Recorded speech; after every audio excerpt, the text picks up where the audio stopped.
Diriwayatkan kata Imam Qurtubi dalam sebuah khabar, dan khabar berarti juga sebuah riwayat, bahwa salah seorang Nabi pernah berkata kepada malaikat maut alaihimussalam, "Tidakkah kamu punya seorang delegasi yang kamu suruh datang mendahuluimu supaya manusia bersiap-siap menyambut kedatanganmu?" "Benar demi Allah," jawab malaikat maut, "aku bahkan punya banyak sekali delegasi berupa macam-macam gangguan dan penyakit, uban yang ada di kepala, berbagai hal yang menyedihkan, dan berkurangnya pendengaran juga penglihatan.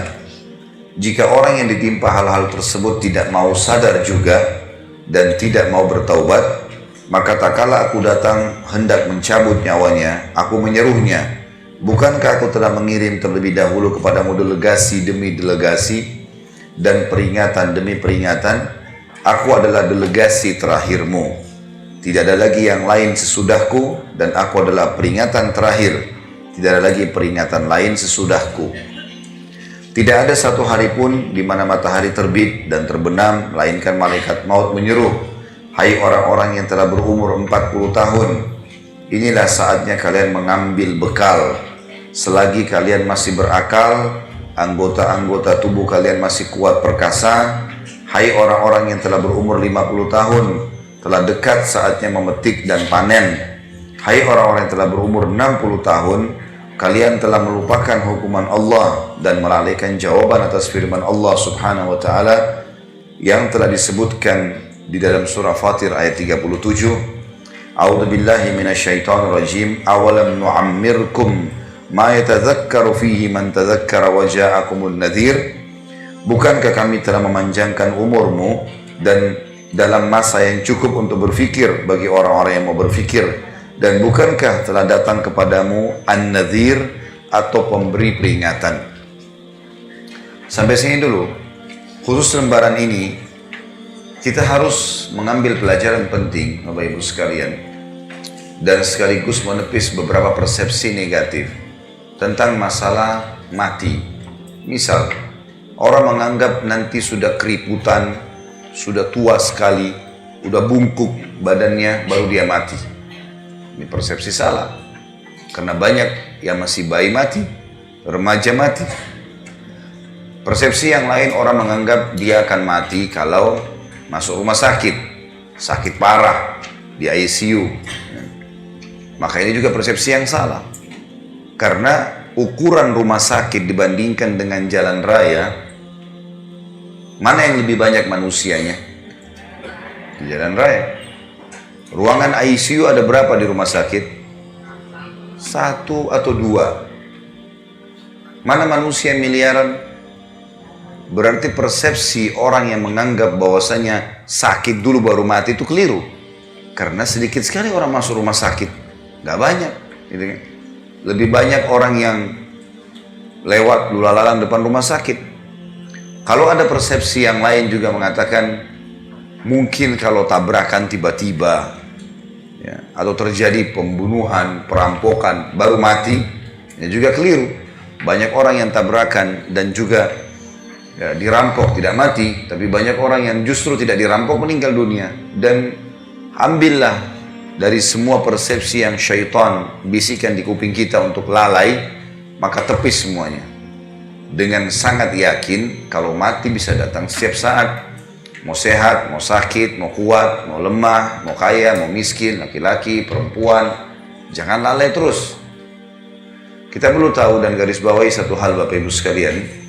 Kalau umur yang telah berlalu, umumnya lebih panjang daripada umur yang tersisa. Karena umur yang telah berlalu, itu yang sudah pasti kita laluin. Misal umur kita 40 tahun. Itulah umur kita yang sebenarnya yang sekarang. Yang sudah kita laluin, sudah kita nikmati, sudah kita lakukan berapa banyak aktivitas. Umur ke depan, kita nggak tahu. Sehari kah, 2 hari kah, seminggu kah, kita nggak tahu. Tapi umumnya kata ulama, umur yang berlalu pasti lebih panjang daripada umur yang akan datang. Karena umur akan datang masih tanda tanya. Nggak tahu berapa lama. Tanamkan baik-baik itu di benak kita, Bapak Ibu sekalian, supaya kita sadar. Banyak orang yang terus lalai, seakan-akan dia masih lebih panjang. Kalau sekarang 40 tahun berarti kalau saya hidup lagi 40 tahun ke depan, saya masih berumur 80 tahun. Kalau enggak, nah, kalau meninggal tiba-tiba, banyak orang loh, kulitnya mulus, badannya sehat, apalah dengan bahasa-bahasa manusia, seksi lah, cantik lah, gagah lah, tampan lah, apalah segala macam, hilang cuma jadi kenangan. Begitu mati cuma dikenang, oh ibu itu dulu cantik, dulu selesai. Sekarang udah dimakan oleh tanah pipinya, gitu kan, udah nggak ada lagi, gitu kan. Oh dulu ibu itu suka datang ke salon ini, dulu, gitu. Orang cuma mengenang begitu. Oh ini sepatunya dia, oh ini tasnya, oh ini tempat duduknya di majelis taklim. Orang cuma kenang. Orang cuma kenang begitu. Tetap kita secara pribadi yang akan menghadapinya. Maka jangan lalai terus ini. Seorang mukmin dan mukminah harus cerdas. Dari perbuatan bermanfaat apa ke perbuatan bermanfaat apa. Gak ada gunanya kita lalai.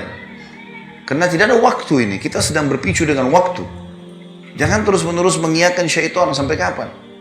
Gampang, nanti gak usah amalan sunnah. Kan cuman sunnah. Begitu terus. Godanya sama. Berapa tahun Bapak Ibu digoda begitu sama syaitan. Dan berapa kali kita mengiyakan. Syaitan berharap buku amal kita kosong. Supaya gak ada amalan. Dan dia jeli setiap hari itu. Usahakan hari ini mana yang bisa bolong nih. Harus dibolongin sama dia. Dan kita tidak bisa perbaiki. Sekali dia berhasil bolongkan. Ini misalnya tadi malam gak tahajud. Biar kita nangis darah. Gak bisa lagi perbaiki. Sekali gak duha nih. Pagi ini masih ada waktu. Habis taklim sebentar sholat duha. Sekali gak duha. Maka target syaitan. Supaya buku hari ini. Di tanggal ini. Di buku lembaran kesekian. Dia kosong duhanya. Dan nyesel-nyesel nanti hari kiamat. Coba seandainya dulu dari ruangan taklim cuma nyebrang ke musola di masjid sebelah, nggak ada susahnya. Saya berapa kali masuk ke situ sholat duha, 1-2 orang ibu ada yang masuk di musola. Yang lainnya mana? Husnudzon, mungkin sudah sholat duha di rumahnya. Alhamdulillah, alhamdulillah. Baiklah, masya Allah. Karena duha itu yang paling baik pada saat unta merasa panas. Kurang lebih jam 8. Kurang lebih. Kalau taklim kita jam 8 setengah 9, berarti sudah sholat duha semua. Masya Allah. Syukurlah.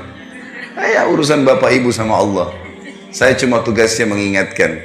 Artinya kalau ada orang yang sudah jalankan, alhamdulillah. Bersyukurlah. Tapi kalau yang belum, sampai kapan mau belum nih? Sampai kapan nggak mau? Dan apa alasannya? Malas saja. Karena malas, karena semua bisa, tinggal wudhu, tinggal sholat. Syaitan bisikin, oh duha panjang tuh, 8 rakaat, 12 rakaat. Coba dulu, lakukan dulu sholat. Lakukan dulu, gulirkan. Karena syaitan akan kesulitan menggoda kita, Bapak Ibu sekalian, kalau kita sudah memicu gas ibadah. Seperti orang kalau sudah mulai, enggak, saya programin, mulai besok saya nggak boleh luputkan duha. Atau mulai hari ini, saya nggak boleh luputkan sholat malam. Saya nggak boleh luputkan selembar Al-Quran setiap hari. Misal, zikir pagi sore. Komitmen kan, itu kita seperti sedang lari. Sudah mulai dari garis start. Musuh kita, untuk mengalahkan kita, dia harus lebih cepat daripada kita. Syaitan paling gampang, kalau orang belum start. Nggak mulai-mulai gitu. Al-Quran tahu keutamanya, tapi nggak pernah baca. Duha tahu, tapi nggak pernah sholat. Sedekah tahu, tapi nggak pernah diamalin. Maka orang seperti mau lomba lari, dia belum memulai. Maka oleh rivalnya diketawain aja dia. Gampang orang ini. Tapi kalau kita sudah mulai programkan, kita seperti lagi lari. Speed kita 30, musuh kita syaitan harus 40 untuk ngalahin kita. Kalau dia 30 juga bersaing, nggak bisa ngalahin kita dia. Karena kita sudah mulai, maka memulai dulu. Mulai, lakukan, programkan. Jangan lalai terus, seperti itulah. Delegasi-delegasi yang dari malaikat maut sudah banyak. Dijelaskan dalam paragraf ini. Adanya uban, mulai melemah, tidak seperti dulu lagi. Penglihatan, pendengaran. Enggak usah, saya masih kuat semuanya. Baiklah, kalau gitu tunggu panggilan yang terakhir nanti. Kalau tetap merasa begitu. Tiba-tiba nanti datang malaikat maut baru nyesel. Coba dulu ya. Nah, coba dulu nggak ada gunanya.